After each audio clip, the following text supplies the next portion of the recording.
Hi, it's Chef Rick, and today I'm making focaccia.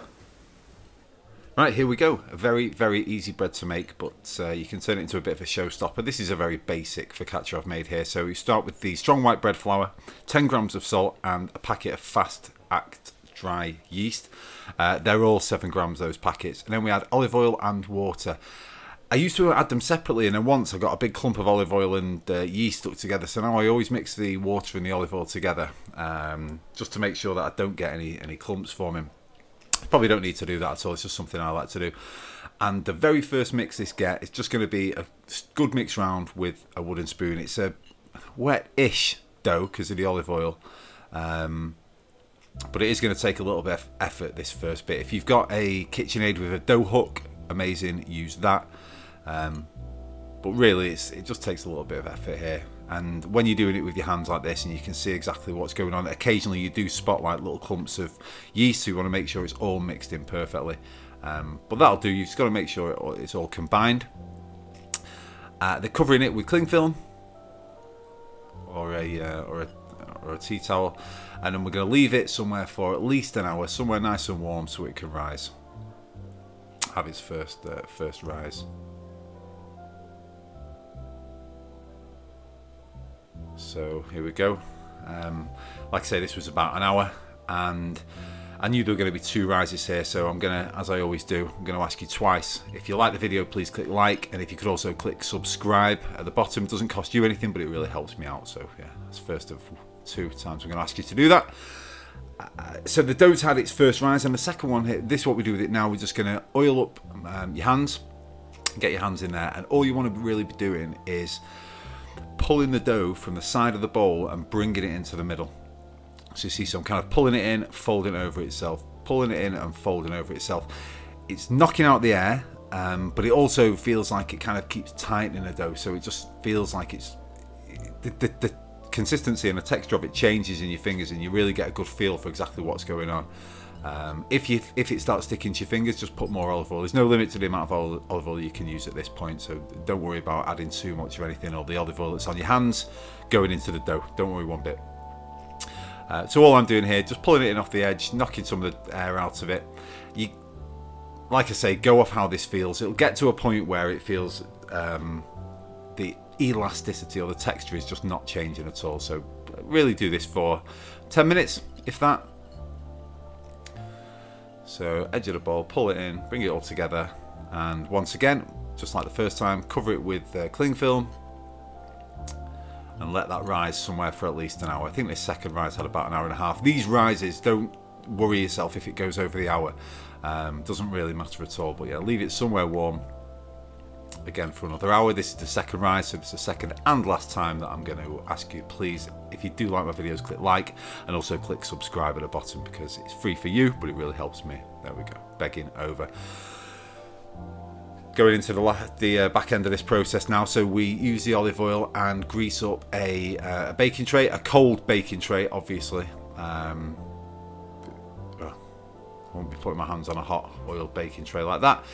So, and now take the dough, I'll pull it away from the edge of the bowl, just like we did with the earlier on, but I don't want to overwork this or knead it now, so I'll just pull it in off the edge of the bowl just so it falls easier, and kind of plop it down onto the oiled up baking tray.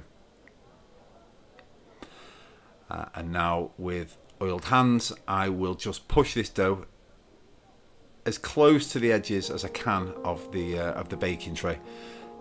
Obviously, the shape that you do this now, it's going to have a final rise, and then it's going to come out that shape. But if you can get it a bit uniform, if you can get it towards the edge of the baking tray, it just has a bit more of a uniform feel to it. If you're not bothered at all, you're quite happy to have it rustic, just keep pushing it down as much as you can, though. Try and push it to the edges. You'll see as you're doing it, see how you're pushing it, how I'm pushing it to the edges there, and it's springing back. It'll keep doing that, so just take a bit of time, just work it, just keep pushing down. You can be quite heavy-handed, it's not a problem. And again, if it sticks to your hands, which you probably won't at this point because there's so much olive oil, but don't be afraid to add a little more olive oil to your hands if you wish. For me, this was as near as, damn it, you know, I have got them right into the corners before, but this one, it's not really, didn't matter.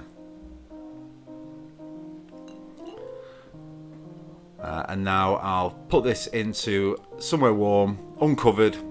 Again, this was for about an hour, just because that's how long I had. Half an hour, 40 minutes, not a problem, but I'm just using this time lapse to show you how it will rise again.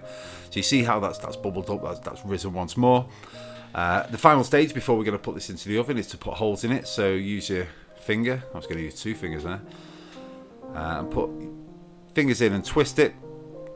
Again, don't be afraid of being heavy-handed here, because you're only putting relatively small holes in it. Don't start putting your fist right through it. But yeah, put these holes in. What we're going to do here, what I do on this one, is make the most basic focaccia you could possibly make, which is just the holes in there as you would with any focaccia, olive oil, extra virgin olive oil, and rock salt. Oh, sorry, salt flakes. Now you'd want to do that on any focaccia you're going to make, but at this point is where you're going to add your ingredients. So you could also add sun-dried tomatoes, rosemary. I do garlic, roasted garlic, caramelized onions. Basically whatever focaccia you want to make, this is the stage right now where you would add that ingredient before it goes into the oven. Into the oven it goes, head first, and after around about 30 minutes, this is what you'll get. Gorgeous, smells amazing. I always run something underneath just to make sure it's not stuck. It never does stick, but I just want to make sure. Onto a wire cooling rack, and let that cool. Obviously, as with all bread, it's quite difficult to let it cool. You want to get in there straight away, but I always use this focaccia to make toast. So, you know, cut it how you like. Cut it the width I've done it there, and then cut it lengthways to make sandwiches.